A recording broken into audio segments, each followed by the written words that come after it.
trans people bad. And this whole situation got so big and it spread so wide that Ava's ex even had to chime in. Right, Katie, Ava's ex and co-parent, releasing a statement saying, "There are plenty of other things in this world to talk about other than a 4-year-old who will one day see all of this. Our lives are the best they've ever been, and Tucker is loved and cared for by both parents and in both homes and is thriving." I don't know who Nick is and I don't care who he is, but as a parent himself, is this the example we want to set for our children? When we don't agree with someone, we bash them, their families, drag others' children through the trenches by spreading false information about their lives.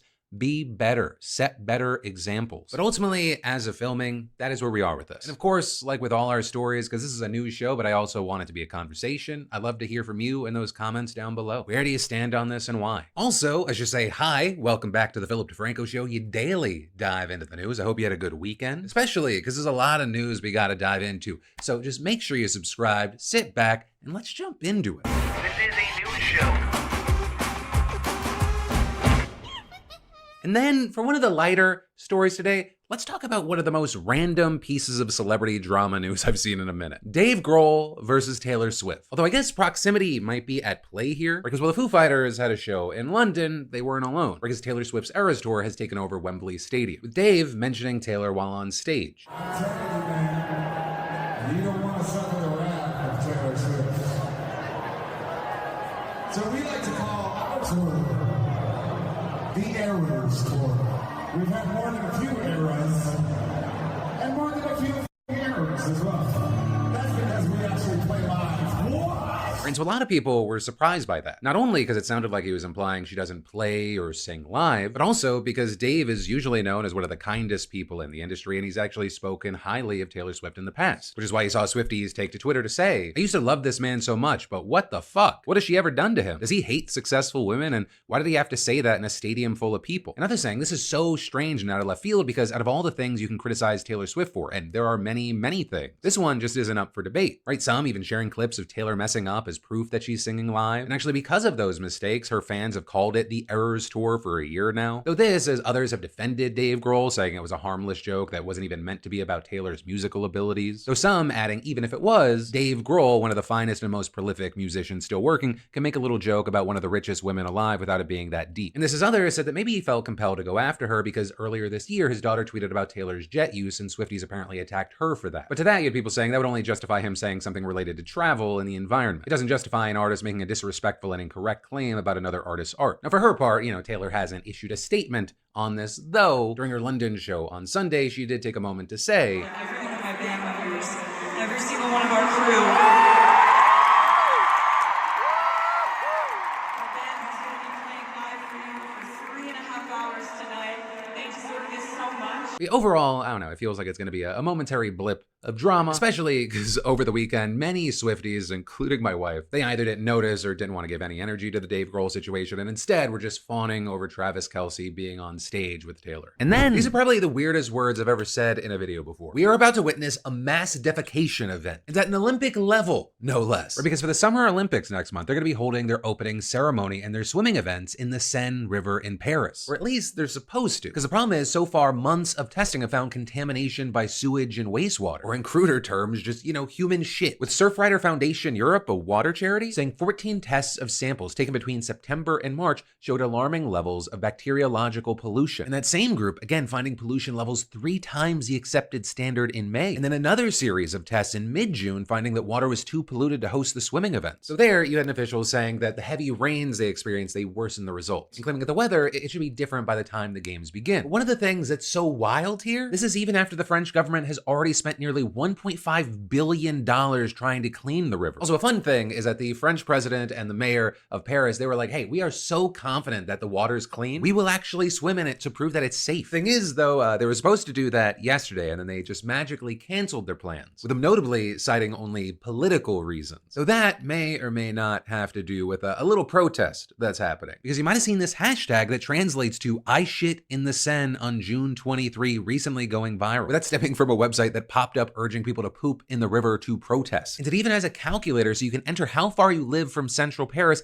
and it'll tell you exactly when you need to go to the bathroom to reach the spot where the politicians would have jumped in at noon yesterday, which is something the computer engineer who built out this website said started as a joke, but it's unclear how many people took it as a serious call to action. But either way, the water is going to be tested during the Olympics each day at 3 a.m. before any events go ahead, and I'm sure the people that are in charge, they will make sure it's clean, and or you might see and get to talk about a lot of Olympians getting a case of the shits and maybe pink eye. Fun times. Yeah, there's a lot of weirdness at this Olympics. And then, getting into credit card debt is so easy. Getting out, though, I mean, the system's built so that we don't. And if you're struggling with credit card debt, personal loans, collections, medical debt, you gotta check out the sponsor of today's show, PDS Debt. Right? PDS Debt provides a service to match you with debt solutions tailored to your financial situation. They have a program that rolls your payments into one low monthly payment based on what you can afford. And everyone with over $10,000 or more in debt qualifies, and there's no minimum credit score required. And right now, they're giving you beautiful bastards a free debt analysis. It only takes 30 seconds, so just head on over to pdsdebt.com/DeFranco. You'll receive a full breakdown on how to save on interest each month and the quickest way to take care of your debt. So just go to pdsdebt.com/DeFranco, right, and get your quick and easy debt assessment today. Because nobody likes the stress of mounting debt and the pressure that comes with that. So regain control of your life and live for you, not for your debt. And then you probably already know, or at the very least, you could imagine that getting something from the government that they are supposed to give you,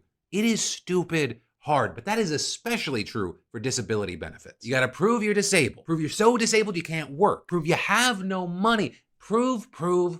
With all this stuff that requires all this paperwork, and you're left waiting months, if not years. And on the other end of this, you got this Social Security administrator that's looking for any and every reason not to give you what they're supposed to give you. And I want to talk about one of the ways they do this, because what they'll do is they'll say, hey, there's actually a job you can do, and it's available in significant numbers. And with that, they'll consult this list of 13,000 jobs known as the Dictionary of Occupational Titles. But here's the catch, y'all. A vast majority of those have not been updated since 1977. So this list includes so many jobs that have virtually disappeared from the American economy, either thanks to automation or outsourcing. With them listing jobs like nut sorter, which was an actual job and not just your mom's nickname in college, as well as egg processor, reptile farmer, banking pin adjuster, pneumatic tube operator, and dowel inspector. What is a dowel? Is that like, that's a stick, right? It's like a butter thing? Oh, like a wood rod, or the thing that breaks in every piece of IKEA furniture I've ever owned. Noted. Maybe we need dowel inspectors, at least for IKEA furniture. But the main point being, these are just a few of the jobs. And the thing is, Social Security vocational experts routinely cite about 137 of these unskilled sedentary occupations at the final step of the review process to deny claims. So also, even if those jobs still existed, it doesn't mean that disabled people could still do them. Right? For example, you've got this one guy who suffers from violent tremors after he had a stroke, and he got denied because the expert claimed he could be a nut sorter, with him telling the Washington Post, honestly, if they could see my shaking, they would see I couldn't sort any nuts. I'd spill them all over the floor. And the system is all the more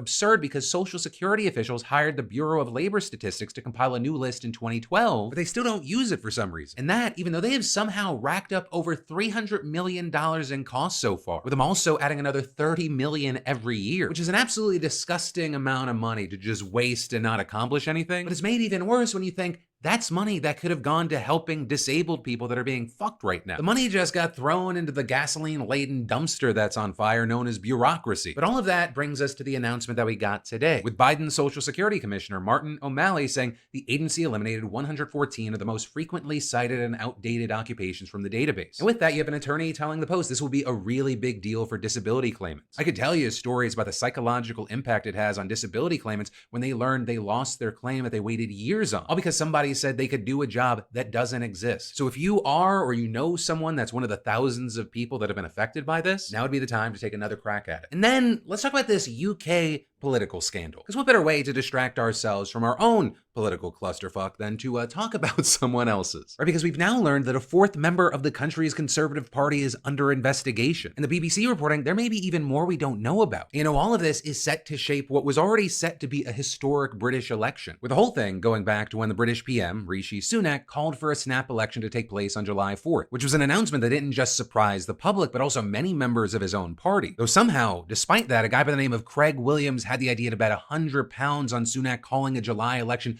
3 days before he ever made the announcement. And the big problem with that is Williams is not just some guy. He's literally Sunak's closest parliamentary aide. And in fact, since then, we've learned that he is just one of now several people connected to Sunak or his party who made similar bets. There was Tory candidate Laura Sanders and her husband Tony Lee, the party's director of campaigning. There was also an unidentified police officer who was part of Sunak's security team. And now there's Nick Mason, the chief data officer for the Conservative Party. Now, the thing with this is we're not talking about massive amounts of money. Williams's 100-pound bet could have had a payout of 500 pounds. And overall, dozens of bets placed on the July election may have only resulted in winnings worth a few thousand. But no matter how small, a spokesperson for the UK's Gambling Commission